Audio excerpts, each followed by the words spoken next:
This is Red Creek Rapid, the only Class 3 on the trip. We ran this at 840 CFS, and there are two options for this. River left was rather bony for us, so we went river right, and there's a nice green tongue to ride down into the rapid.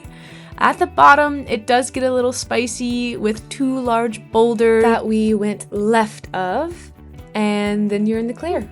All right, so prior to a rapid, just make sure you are rigged to flip, God forbid.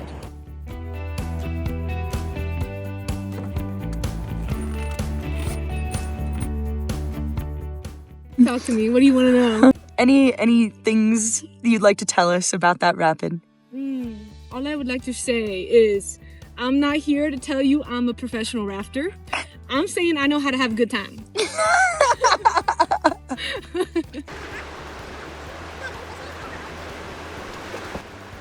Okay, Corinna, we just finished Red Creek Rapid.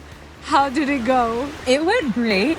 Brooke was having second thoughts on her choice of route, and I said, no, girlie, you can send it and you'll do great. The drone died right before we got off the rock, and so I had to land it onto the raft right as we were getting unstuck from the rock and sent into the rapids.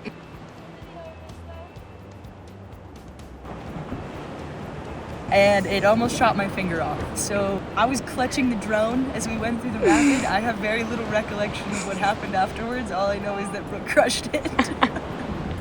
Literally. Yeehaw! That was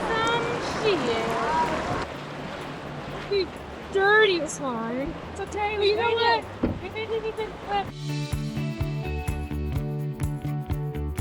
Real talk. She's bony. There's more rocks than you think.